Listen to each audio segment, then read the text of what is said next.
Bien, bueno, nosotros entonces en principio queremos dar un agradecimiento especial por esta invitación, en particular desde el grupo de investigación, pero en general desde la Universidad de Concepción del Uruguay, porque nos permite compartir los avances de nuestras investigaciones y, bueno, aprender mucho también desde nuestros colegas.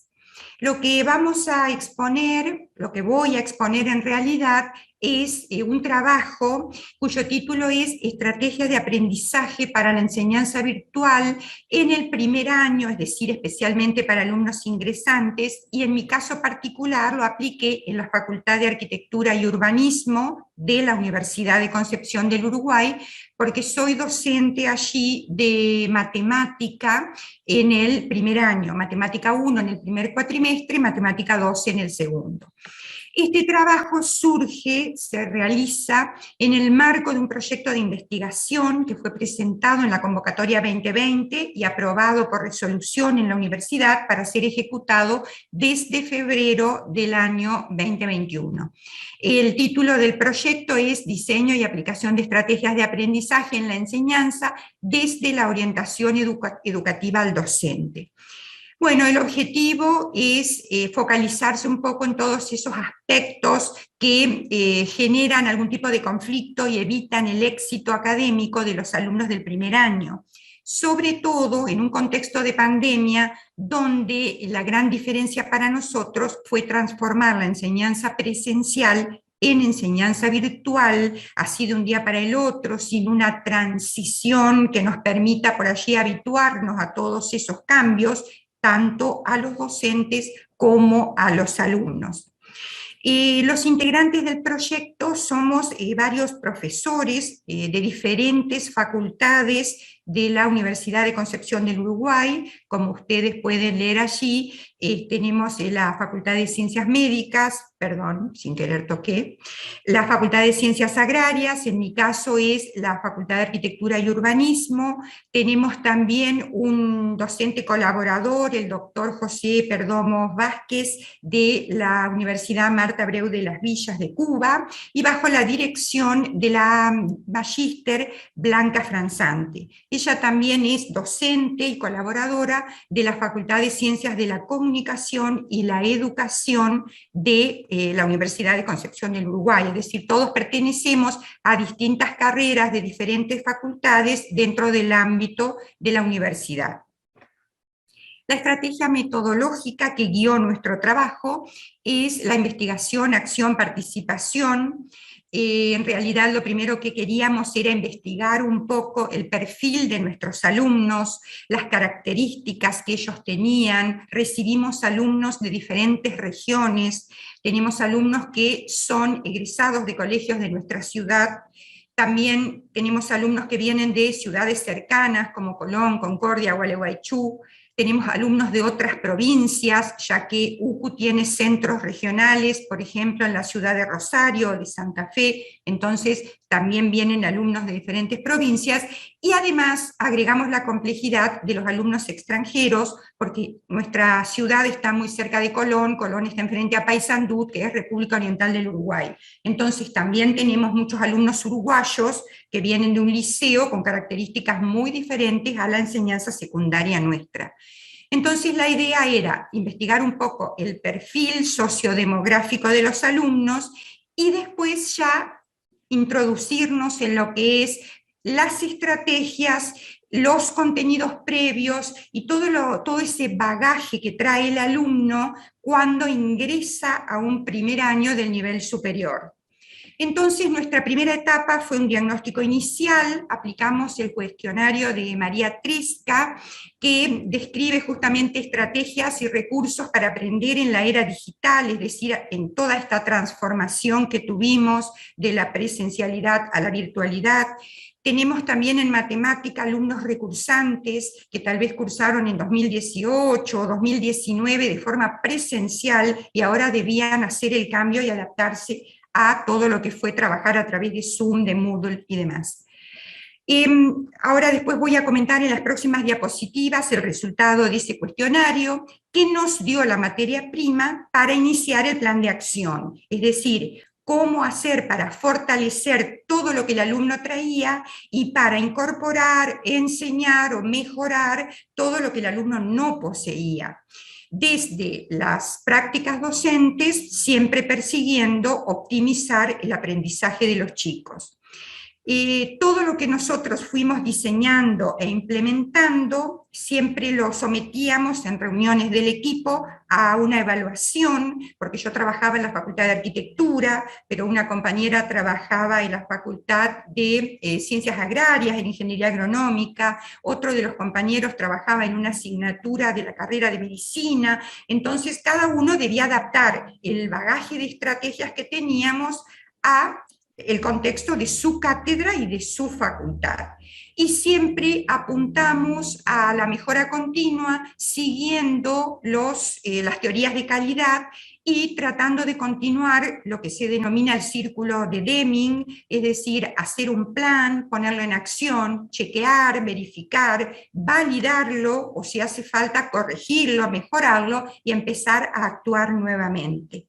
Entonces, siguiendo estos lineamientos, iniciamos el trabajo a principios del año 2020. Y bueno, como comenté, yo lo hice en Matemática 1, primer año de la Facultad de Arquitectura.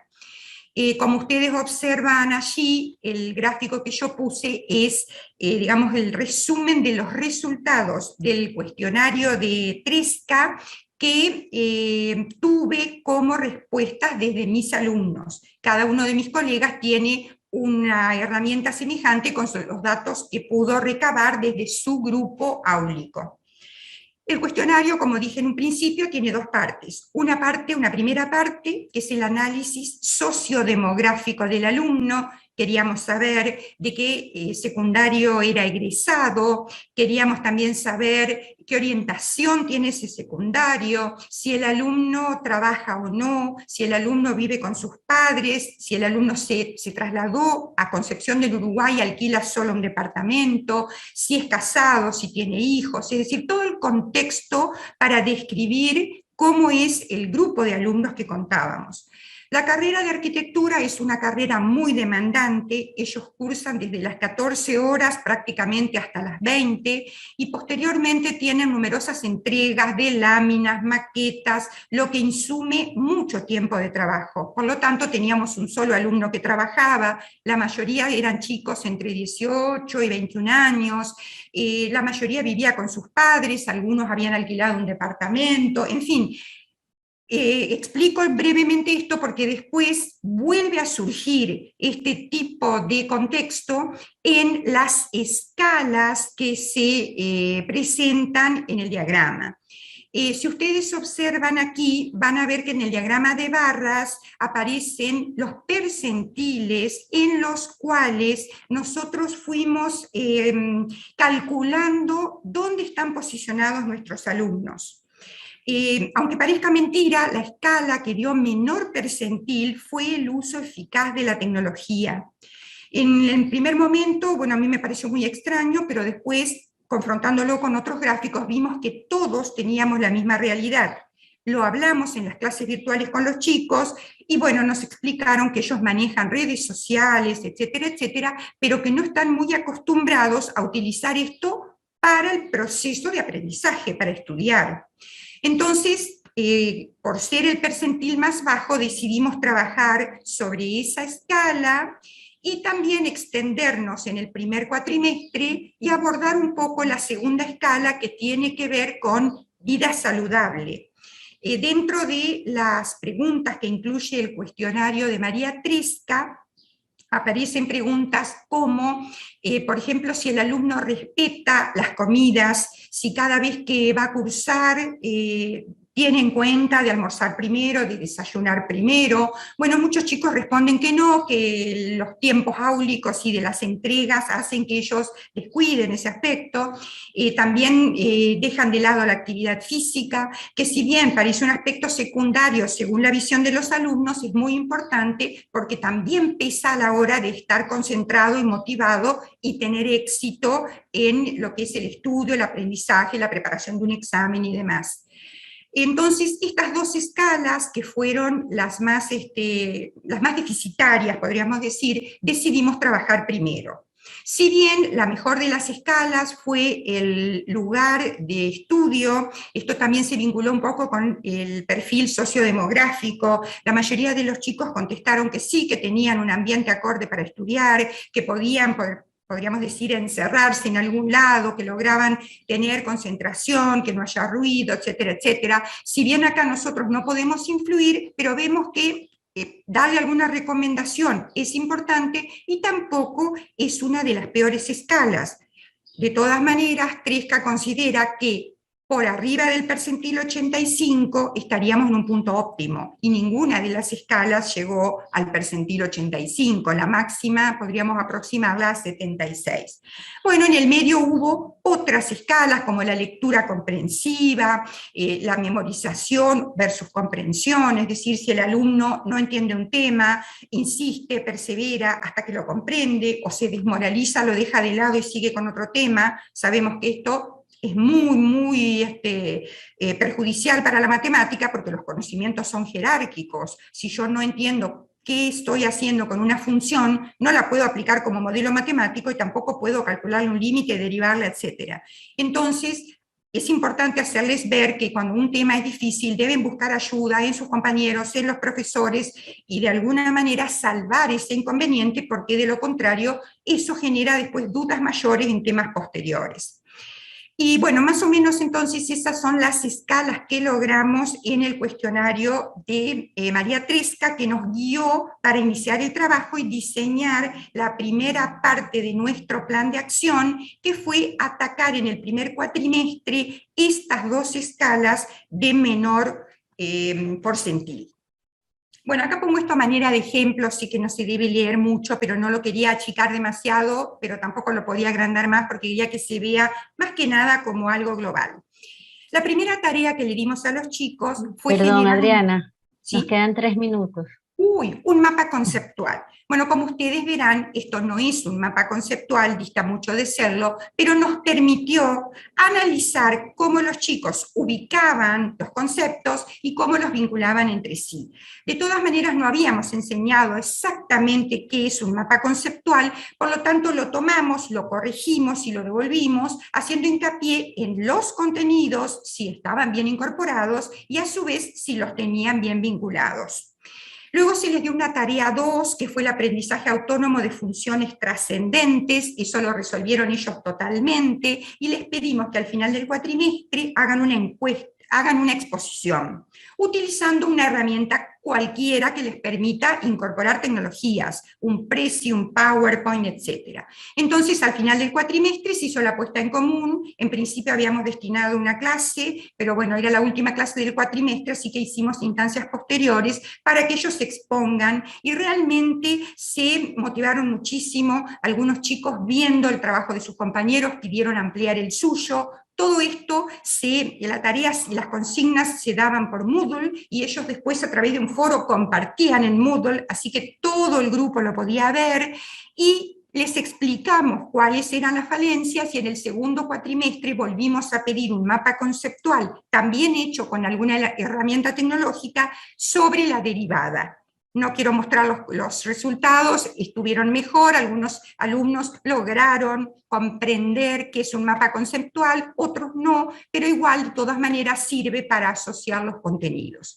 En cuanto a vida saludable, pedimos colaboración de los expertos, porque ninguno lo somos del equipo. En nuestra universidad se cursa la licenciatura en nutrición en la carrera de ciencias médicas, y el profesorado en educación física en la carrera de comunicación y educación. Ellos generaron videos cortos, acá hice una captura de pantalla, explicando la importancia de la nutrición en la vida saludable y, por supuesto, en el rendimiento académico. Y desde el profesorado de educación física también nos generaron videos cortos para que vean lo importante que es dedicar, planificar algún tiempo para continuar con la actividad física, que se contrapone al sedentarismo que implica el estudio. Ahora a fin de año le pedimos a los chicos que revean estos videos cortos y que presenten una síntesis diciendo qué aprovecharon, si en algo cambiaron sus hábitos o no, porque de acuerdo a esto nos va a permitir validar esta estrategia o buscar otra forma para el próximo año, ya que el proyecto tiene 2 años de duración. Bueno, para cerrar puse algunas imágenes del PowerPoint que presentaron los grupos, en los cuales ellos se abocaron a un estudio totalmente autónomo. Dimos en clase las funciones algebraicas y les pedimos que ellos aborden en forma individual. En realidad lo hacían en grupos de 2 personas para favorecer el trabajo colaborativo, pero que hagan un aprendizaje autónomo de las funciones trascendentes. Y lo que más hicimos hincapié es en las aplicaciones a la arquitectura. Entonces presentaron imágenes como estas de un puente en Georgia que responde al coseno, un centro de convenciones que tiene una serie de ondas que responde a la función senoidal, y yo también me enteré con ellos que la Torre Eiffel tiene la forma de 2 funciones exponenciales puestas a manera de espejos. Realmente conocía la exponencial como modelo para crecimientos poblacionales, y ahora con todo esto del virus y crecimientos de bacterias y demás, está muy de moda, pero no la había relacionado con la Torre Eiffel. La idea es, al final del cuatrimestre, volver a hacer una exposición de todos los trabajos y hacer como una síntesis de qué herramientas usaron y qué otras herramientas ellos van incorporando. Porque a su vez, cuando trabajaban, por ejemplo, empezaban a trabajar, estas herramientas, estos gráficos están hechos con GeoGebra.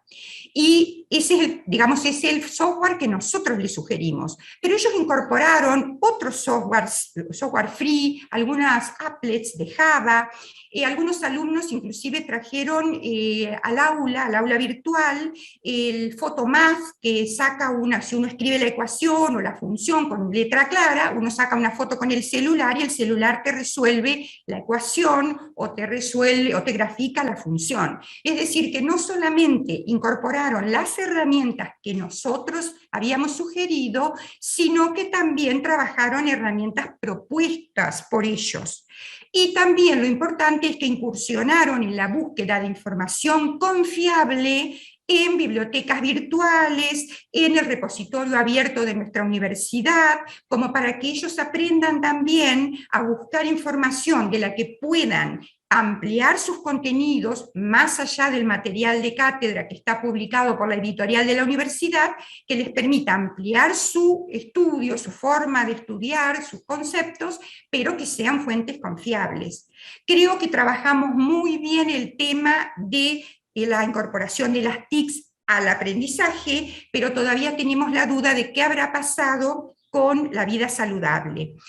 También aprovechamos todos estos trabajos para orientarlos un poco en la planificación, que era otra escala bastante deficitaria: planificación del tiempo, planificación de las entregas, planificación de los parciales, de las horas de estudio.